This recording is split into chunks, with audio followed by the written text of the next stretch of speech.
Brought to you by V-Guard, co-powered by Sensodyne and Vimal. ಬಾಯಲ್ಲಿ ಹೇಳಿ ಕೇಸರಿ. Associate sponsor UltraTech cement. ಇನ್ನು ಲೈಂಗಿಕ ದೌರ್ಜನ್ಯ ಆರೋಪ ಕೇಸ್ನಲ್ಲಿ ರೇವಣ್ಣ ಮತ್ತು ಪ್ರಜ್ವಲ್ಗೆ ಸಂಕಷ್ಟ ಎದುರಾಗಿದೆ. ಇಬ್ಬರಿಗೂ ಕೂಡ ನೋಟಿಸ್ ಜಾರಿಯಾಗಿದ್ದು ಮೇ 4ರಂದು ವಿಚಾರಣೆಗೆ ಹಾಜರಾಗುವ ಸಾಧ್ಯತೆ ಇದೆ. ಒಂದು ವೇಳೆ ವಿಚಾರಣೆಗೆ ಹಾಜರಾಗದೇ ಇದ್ರೆ ಮುಂದೇನು ಮಾಡಬೇಕು ಅನ್ನೋ ಬಗ್ಗೆಯೂ ಕೂಡ ಎಸ್ಐಟಿ ಕಾನೂನು ತಜ್ಞರ ಮೊರೆ ಹೋಗಿದೆ. ಜೊತೆಗೆ ಎಸ್ಐಟಿಯ ಟೀಮ್ ಜೊತೆ ಮಾಹಿತಿ ಹಂಚಿಕೊಳ್ಳೋದಕ್ಕೆ ಸಂತ್ರಸ್ತರು ಕೂಡ ಹಿಂದೇಟು ಹಾಕ್ತಿದ್ದಾರೆ.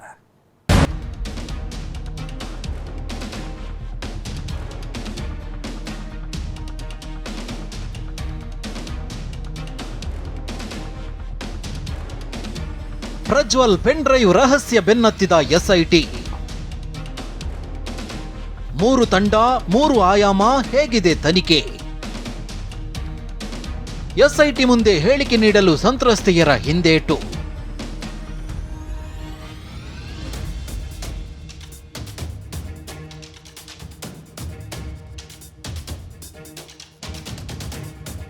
ಹಾಸನದ ಜೆಡಿಎಸ್ ಸಂಸದ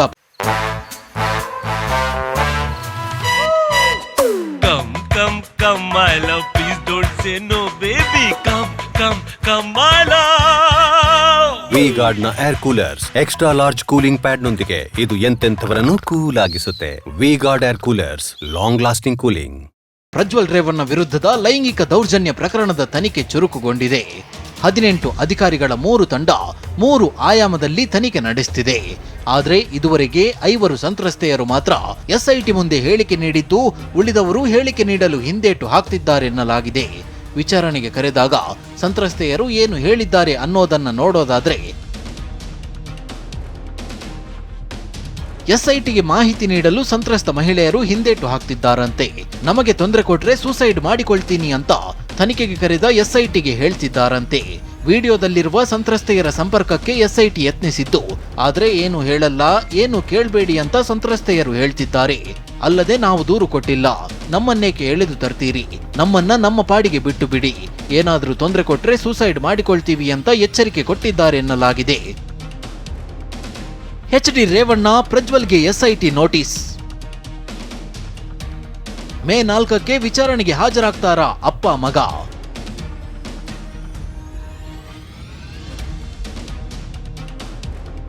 ಮೊದಲ ಹಂತವಾಗಿ ಮಾಜಿ ಸಚಿವ ಎಚ್.ಡಿ. ರೇವಣ್ಣ ಮತ್ತು ಪ್ರಜ್ವಲ್ ರೇವಣ್ಣಗೆ ನೋಟಿಸ್ ಜಾರಿ ಮಾಡಲಾಗಿದೆ. ನಾಳೆ ಬೆಳಗ್ಗೆ 10 ಗಂಟೆಗೆ ವಿಚಾರಣೆಗೆ ಹಾಜರಾಗುವಂತೆ ಎಚ್.ಡಿ. ರೇವಣ್ಣಗೆ ನೋಟಿಸ್ ಜಾರಿಯಾಗಿದೆ. ಆದರೆ ಮೇ 4ರಂದು ವಿಚಾರಣೆಗೆ ಹಾಜರಾಗುವುದಾಗಿ ಎಚ್.ಡಿ. ರೇವಣ್ಣ ತಿಳಿಸಿದ್ದಾರಂತೆ. ಸದ್ಯ ರೇವಣ್ಣ ದೇವರ ಮೊರೆ ಹೋಗಿದ್ದು ಪೂಜೆಯಲ್ಲಿ ನಿರತರಾಗಿದ್ದಾರೆ. ಮನೆಯೊಳಗೆ ಹೋಮ ಹವನ ಮಾಡ್ತಿದ್ದಾರೆ. ಸದ್ಯ ಪೂಜೆ ಮುಗಿಸಿ ಹಾಸನದಿಂದ ಬೆಂಗಳೂರಿನತ್ತ ಎಚ್.ಡಿ. ರೇವಣ್ಣ ದಂಪತಿ ಹೊರಟಿದ್ದಾರೆ.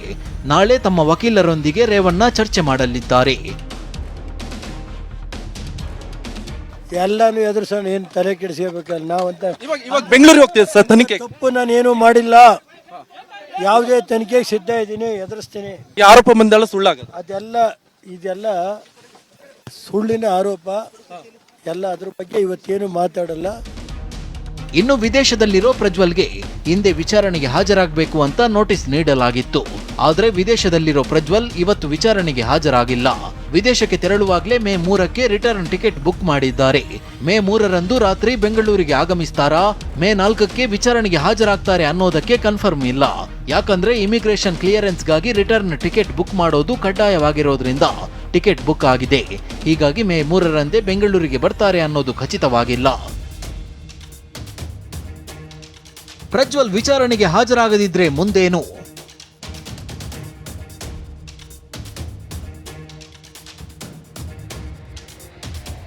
ಒಂದ್ ವೇಳೆ ಪ್ರಜ್ವಲ್ ವಿಚಾರಣೆಗೆ ಹಾಜರಾಗದಿದ್ರೆ ಕಾನೂನು ತಜ್ಞರ ಸಲಹೆ ಪಡೆದು ಮುಂದಿನ ಕ್ರಮ ಕೈಗೊಳ್ಳಲು ಎಸ್ಐಟಿ ಮುಂದಾಗಿದೆ. ಈ ಬಗ್ಗೆ ಪ್ರತಿಕ್ರಿಯಿಸಿರೋ ಗೃಹ ಸಚಿವ ಡಾಕ್ಟರ್ ಜಿ ಪರಮೇಶ್ವರ್, ವಾಪಸ್ ಕರೆತರಲು ಏನ್ ಮಾಡಬೇಕೋ ಆ ಪ್ರಕ್ರಿಯೆಯನ್ನ ಎಸ್ಐಟಿ ಮಾಡಲಿದೆ ಎಂದಿದ್ದಾರೆ. ಈಗ ಎಸ್ಐಟಿನವರು ನೋಟಿಸ್ಸು ಜಾರಿ ಮಾಡಿದ್ದಾರೆ. ಅವರು ಹೊರಗಡೆ ಹೋಗಿರೋದು, ಅವ್ರ ಏರ್ ಟಿಕೆಟು ಅದೆಲ್ಲ ಸಿಕ್ಕಿರ್ತಕ್ಕಂಥದ್ದು, ಅದೆಲ್ಲ ಹೊರಗಡೆ ಹೋಗಿದ್ದಾರೆ ಅಂತಕ್ಕನ್ನೋದು ಖಾತ್ರಿ ಆಗಿದೆ. ಅವ್ರನ್ನ ವಾಪಸ್ ಕರ್ಕೊಂಬರೋದಕ್ಕೆ ಏನೆಲ್ಲ ಪ್ರೊಸೀಜರ್ ಮಾಡಬೇಕೋ ಅದನ್ನು ಎಸ್ಐಟಿನವರು ಮಾಡ್ಕೊಳ್ತಾರೆ. ಕೇಂದ್ರ ಸರ್ಕಾರದ ಸಹಾಯ ಬೇಕಾಗ್ಬೋದು, ಅಥವಾ ಬೇರೆ ಯಾವ ರೀತಿ ಕರ್ಕೊಂಡು ಬರ್ತಾರೆ, ಇವರೇ ಕಳಿಸಿ ಹುಡುಕಿ ಕರ್ಕೊಂಡು ಬರ್ಬೋದು. ಏನು ಪ್ರೊಸೀಜರ್ ಅಡಾಪ್ಟ್ ಮಾಡ್ತಾರೆ ಅದು ಅವ್ರಿಗೆ ಬಿಟ್ಟಿದ್ದು. ಹಾಗಾದ್ರೆ ಪ್ರಜ್ವಲ್ ವಿಚಾರಣೆ ನಡೆಸಲು ಎಸ್ಐಟಿ ತಂಡ ಹೇಗೆ ರಚನೆಯಾಗಿದೆ? 3 ತಂಡ 3 ಆಯಾಮದಲ್ಲಿ ತನಿಖೆ ನಡೆಸ್ತಿರೋದೇಗೆ ಅದನ್ನೇ ತೋರಿಸ್ತೀವಿ ನೋಡಿ. ಎಸ್ಪಿ ಸುಮನ್ ಡಿ ಪನ್ನೇಕರ್ ನೇತೃತ್ವದ ಮೊದಲ ತಂಡ ಹೊಳೆ ನರಸೀಪುರದಲ್ಲಿ ದಾಖಲಾದ ಕೇಸ್ ಬಗ್ಗೆ ತನಿಖೆ ಮಾಡ್ತಿದೆ. ದೂರುದಾರರಿಂದ ಮಾಹಿತಿ ಸಂಗ್ರಹ, ಹೇಳಿಕೆ ದಾಖಲು ಸೇರಿದಂತೆ ಸಾಕ್ಷ್ಯ ಕಲೆ ಹಾಕುತ್ತಿದೆ. ಈಗಾಗಲೇ ಹಲವಾರು ಸಾಕ್ಷ್ಯ ಸಂಗ್ರಹಿಸಿರೋ ತಂಡ ದೂರುದಾರ ಮಹಿಳೆಯಿಂದ ಯಾವಾಗ, ಎಲ್ಲಿ ದೌರ್ಜನ್ಯವಾಗಿದೆ, ರೇವಣ್ಣ ಮತ್ತು ಪ್ರಜ್ವಲ್ ಯಾವಾಗ ದೌರ್ಜನ್ಯ ಮಾಡಿದ್ರು, ಯಾವ ರೀತಿ ದೌರ್ಜನ್ಯ ಮಾಡಿದ್ರು ಎಂದು ತನಿಖೆ ನಡೆಸಿ ಸ್ಥಳ ಮಹಜರು ಮಾಡಲಿದೆ. ಇನ್ನು ಎಸ್ಪಿ ಸೀಮಾ ಲಾಟ್ಕರ್ ನೇತೃತ್ವದ 2ನೇ ತಂಡ ಸಂತ್ರಸ್ತೆಯರನ್ನ ವಿಚಾರಣೆ ಮಾಡ್ತಿದೆ. ವಿಡಿಯೋದಲ್ಲಿರುವ ಸಂತ್ರಸ್ತ ಮಹಿಳೆಯರ ವಿಚಾರಣೆ ನಡೆಸಿರೋ ತಂಡ ಹಾಸನ ಭಾಗದಲ್ಲಿ ಬೀಡು ಬಿಟ್ಟಿದೆ. ಹಲವು ಸಂತ್ರಸ್ತ ಮಹಿಳೆಯರನ್ನೇ ಸಂಪರ್ಕಿಸಿ ಹೇಳಿಕೆ ದಾಖಲಿಸಿಕೊಳ್ತಿದೆ. ಇನ್ನು 3ನೇ ತಂಡ ವಿಡಿಯೋಗಳನ್ನು ಪರಿಶೀಲನೆ ಮಾಡ್ತಿದ್ದು, ಅಶ್ಲೀಲ ವಿಡಿಯೋ ರಿಲೀಸ್ ಮಾಡಿದ್ದು ಯಾರು, ಎಲ್ಲಾ ಕಡೆಗೆ ಪೆನ್ ಡ್ರೈವ್ ಹಂಚಿಕೆ ಮಾಡಿದ್ದು ಯಾರು, ಪೆನ್ ಡ್ರೈವ್ನಲ್ಲಿ ಅಶ್ಲೀಲ ವಿಡಿಯೋ ಕಾಪಿ ಆಗಿದ್ದು ಎಲ್ಲಿ, ಯಾವ ಕಂಪ್ಯೂಟರ್ನಿಂದ ಮೊದಲು ಕಾಪಿ ಆಗಿದೆ ಅನ್ನೋದನ್ನ ಪತ್ತೆ ಮಾಡ್ತಿದೆ. ಇನ್ನು ತನಿಖೆ ಬಗ್ಗೆ ಪ್ರತಿಕ್ರಿಯಿಸಿರೋ ಗೃಹ ಸಚಿವ ಡಾಕ್ಟರ್ ಜಿ ಪರಮೇಶ್ವರ್, ಎಸ್ಐಟಿ ವರದಿ ಬಂದ್ರೆ ಎಲ್ಲ ಗೊತ್ತಾಗುತ್ತೆ ಎಂದಿದ್ದಾರೆ. ಯಾರನ್ನು ಏಕಾಏಕಿ ಬಂಧಿಸಲು ಆಗಲ್ಲ ಅಂತಾನೂ ಹೇಳಿದ್ದಾರೆ. ಅದನ್ನು ನೋಡೋಣ. ಒಂದು ಬಾರಿ SIT ವರದಿ ಬಂದು ಅದರಲ್ಲೇ ಗೊತ್ತಾಗ್ತದಲ್ಲ ಯಾರು ಬಿಡುಗಡೆ ಮಾಡಿದ್ದಾರೆ ಅಥವಾ ಯಾರು ಒರಿಜಿನೇಟ್ ಆಗಿರೋದು ಯಾರಿಂದ ಅಂತಲೂ ಗೊತ್ತಾಗ್ಬೋದು. ಅದನ್ನ ಮೇಲೆ ಆನಂತರ ಕ್ರಮ ತಗೊಳ್ಳೋದು. ಮಾಡಿದವ್ರ ಮೇಲೂ ಕ್ರಮ ಆಗುತ್ತಾ ಅಂತ ಅದು ಟರ್ಮ್ಸ್ ಆಫ್ ರೆಫರೆನ್ಸು ಮೊದಲು ಇದಾಗಬೇಕಲ್ಲ. ಇದಾಗಿದ ಮೇಲೆ ಇದ್ರ ಗ್ಯಾರಂಟಿ ಆದಮೇಲೆ ಆಮೇಲೆ ಮುಂದಿನ ಕ್ರಮಗಳು. ನೋಡಿ, ಯಾರನ್ನೇ ಆಗಲಿ ಏಕಾಏಕಾಗಿ ಬಂಧನ ಮಾಡೋದಿಲ್ಲ. ಅದಕ್ಕೆ ಪುರಾವೆಗಳು ಮತ್ತೊಂದು ಕಂಪ್ಲೇಂಟ್ಸ್ ಕೊಡ್ತಕ್ಕಂಥದ್ದು, ಆ ಕಂಪ್ಲೇಂಟ್ಸ್ನಲ್ಲಿ ಏನು ಹೇಳಿರ್ತಾರೆ ಅದು ಭಾಳ ಮುಖ್ಯ. ಅದು ಯಾವ ಸೆಕ್ಷನ್ನು ಬರುತ್ತೆ, ಅದರಲ್ಲಿ ಅರೆಸ್ಟ್ ಮಾಡೋವಂಥದ್ದು ಇದೆಯಾ, ನಾನ್ ಬೇಲೆಬಲ್ ಇದೆಯಾ, ಇದನ್ನೆಲ್ಲ ನೋಡ್ತಾರೆ. ಅದಕ್ಕೆ ಈಗ ಅವರು 41A ಅಂತೇಳಿ ನಮ್ಮ CRPCನಲ್ಲಿ ಇರ್ತಕ್ಕಂಥದ್ದು. ಪ್ರಜ್ವಲ್ ರೇವಣ್ಣ ಲೈಂಗಿಕ ದೌರ್ಜನ್ಯ ಹಗರಣದ ತನಿಖೆಯನ್ನ ಎಸ್ಐಟಿ ತೀವ್ರಗೊಳಿಸಿದೆ. ಸಂತ್ರಸ್ತರ ಹೇಳಿಕೆ ಪಡೆಯೋದರ ಜೊತೆಗೆ ರೇವಣ್ಣ ಹಾಗೂ ಪುತ್ರ ಪ್ರಜ್ವಲ್ ರೇವಣ್ಣಗೆ ನೋಟಿಸ್ ಜಾರಿಗೊಳಿಸಿ ವಿಚಾರಣೆಗೆ ಹಾಜರಾಗುವಂತೆ ತಾಕೀತು ಮಾಡಿದೆ.